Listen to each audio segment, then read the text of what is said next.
Salut à tous les amis, j'espère que vous allez bien. On se retrouve ce jeudi 23 avril pour une nouvelle vidéo. On parlait de l'actualité du FC Barcelone avec évidemment en principe le dossier Lamine Yamal, Joao Cancelo aussi, leur état physique. Donc on va en parler dans cette vidéo. N'hésitez pas à mettre un petit like, à vous abonner, à booster la vidéo comme d'habitude pour soutenir le travail effectué. Vous pouvez également vous abonner sur mon canal Twitch pour avoir les notifications et savoir quand je suis en live pour discuter, interagir avec vous. Donc n'hésitez pas à tout ça, c'est super cool en tout cas. Dans cette vidéo, on va parler beaucoup de choses. Je vous l'ai dit, on va parler aussi de la Liga avec le résultat d'hier qui est positif, avec un Barça qui se rapproche chaque jour un peu plus du titre. Bref, une fois que c'est fait, vous avez mis le petit pouce, le petit like, c'est bon? Bon, on y va, on débute. Bref, on commence, je vous l'ai dit, on s'est réveillé avec une petite, pas une petite gueule de bois, mais un petit peu triste, les unes des différents médias en Espagne, Marca, AS, même à Madrid, Mundo Deportivo, Sport, toutes les unes étaient pour un seul homme, Lamine Yamal. Alerta Lamine, attention Lamine, bref, il y a beaucoup de sujets là. On parle en Espagne parce qu'il y a la Coupe du Monde, il y a la Coupe du Monde dans 50 jours et eux aussi sont préoccupés. Alors pour faire simple, qu'en est-il ?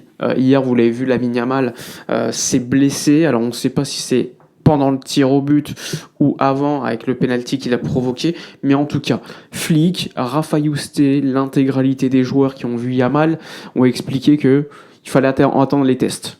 Il fallait attendre les tests parce que vous le savez, il y a une sensation du joueur sur le moment. Lui, selon ses proches, estime qu'il s'est blessé, qu'il y a eu une rupture au niveau de l'ischio. Dans ce cas-là, ce qu'il faut savoir, c'est que les tests qui normalement donneront résultat aujourd'hui, au moment où je fais la vidéo, j'ai pas les news, mais normalement aujourd'hui on en saura beaucoup plus. Il y a différents grades. Soit c'est super grave, soit c'est moyen grave, soit c'est pas du tout grave. En tout cas, selon le grade et la profondeur de la blessure, la durée d'absence sera en conséquence. En Espagne, il y en a qui parlent d'une durée de 5 semaines, mais ils disent ça sans savoir les résultats des examens. C'est plutôt un pronostic de leur part. Il faudra patienter, comme je vous l'ai dit, le véritable examen qui aura lieu aujourd'hui. Alors évidemment, probablement pour la Liga, si c'est au moins moyen grave, on ne le verra plus cette saison. Il reste un peu moins que moi, il reste 6 matchs. Il reste 6 matchs. Forcément, la fin du championnat se rapproche. Lamine Yamal, avec cette blessure, ne sera pas de retour à mon avis. Vous l'avez vu, Rafinha, quand il s'est blessé aux ischios, on l'a perdu pour au moins 5 semaines. Donc forcément, la durée d'absence est assez élevée. Donc forcément, on se rapproche probablement d'une fin de saison de Lamine. Il faudrait vraiment un miracle et que la blessure soit bénigne et qu'il ait quasiment rien du tout. Donc espérons les résultats, mais ne partons pas de manière positive, sachez-le. De toute manière, vous l'avez vu, la Liga est plutôt bien engagée pour le Barça, même si il reste des matchs à jouer, il reste 6 matchs, le Barça a 9 points d'avance, il y a 2 matchs à l'extérieur qui arrivent super compliqués, Getafe notamment qui enchaîne les bons résultats, qui est bien classé, qui vise l'Europe. Il y a aussi, en plus c'est là-bas, il faut le savoir, ils ont gagné contre la Real Sociedad en tirant 0 fois au but, c'est dire.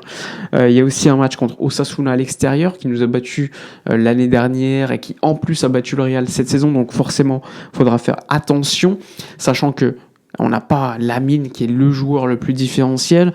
Ensuite on aura le Classico qui aura lieu le 10 mai, là aussi match décisif. Il faut savoir que si le Barça gagne les 2 prochains matchs de Liga, le Classico pourrait être le juge de paix, tu pourrais être titré en gagnant le Classico. Mais bon, on s'avance un petit peu, le Barça doit d'abord faire le job à Getafe, déjà ce samedi 16h15, puis ensuite contre Osasuna. Donc 2 matchs compliqués qui arrivent, il faudra récupérer des forces en présence. Normalement Rafinha sera dispo pour le Classico, bon il sera pas en rythme, mais tu perds offensivement. Lamine Yamal, c'est la menace numéro 1 du FC Barcelone offensivement. Quand tu le perds, forcément tu perds beaucoup. Vous avez vu, Lewandowski n'est pas rentré en jeu, même si Ferran dans le jeu est intéressant, forcément c'est pas un top numéro 9 mondial, même s'il peut faire le job en backup. Rashford est dans un état assez pitoyable, on va le dire, il apporte plus rien, on sent le départ pour Rashford. Globalement, offensivement, on n'a plus personne. On peut avoir un Rafinha quand il revient, espérons au bon niveau, mais sinon c'est inquiétant. C'est inquiétant. Olmo devra peut-être apporter quelque chose offensivement, tout comme Fermin. C'est des joueurs qui ont tendance à quand même avoir des stats, surtout Fermin. Sinon, globalement, c'est inquiétant. Il faudra dépendre d'un joueur sur le moment clé qui n'est pas forcément en confiance, que ce soit Ferran, que ce soit un Robert Lewandowski qui est en déclin. Donc, on n'est pas rassuré. Même s'il reste que 6 matchs de Liga, on va pas être super optimiste, je vais pas vous mentir, ça devrait le faire, attention, ça devrait le faire, même si le Real gagne tous les matchs, il faut que tu gagnes au moins 4 matchs du côté du Barça sur les 6 restants, même sans Lamine, c'est dans les cordes, même si c'est pas aussi facile qu'on peut le penser, on a quand même un effectif de qualité par rapport aux autres équipes de Liga globalement. Mais sans Lamine, tu perds beaucoup. Je vous l'ai dit, Lamine, c'est le détonateur.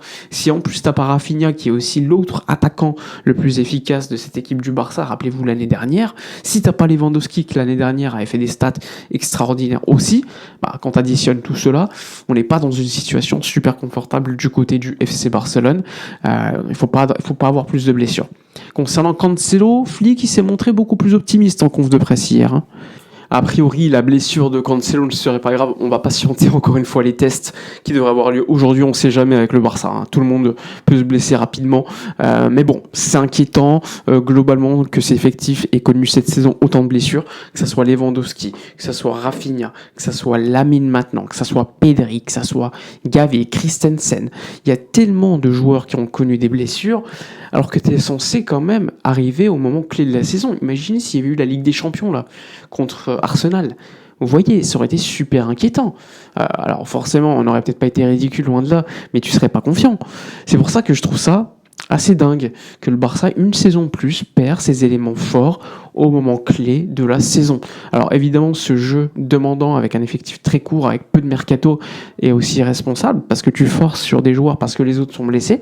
Mais à un moment donné, ces joueurs qui sont tout le temps là comme Pedri, ils fatiguent. Ils fatiguent et à un moment donné, ils font des erreurs. Ils sont pas au niveau attendu. Et je pense que c'est typiquement ce qu'on a vu avec Pedri lors des dernières semaines. D'ailleurs, hier, à la fin du match, il a été MVP, mais il a montré, j'étais cramé, quoi. Il était cramé, on court trop pour rien, on presse mal.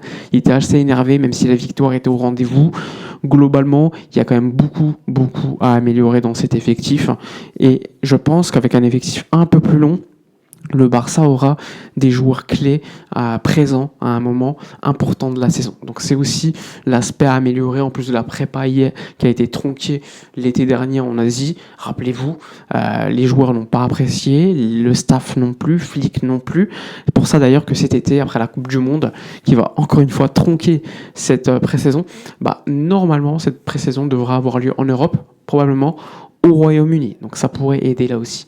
Bref, voilà pour l'actu, on a fait le tour je pense, on va attendre avec beaucoup d'intérêt les résultats d'aujourd'hui des tests, c'est sur Twitter que ça se passe, n'hésitez pas à mettre un petit like, commenter, booster la vidéo, nous on se retrouve à la prochaine, ciao.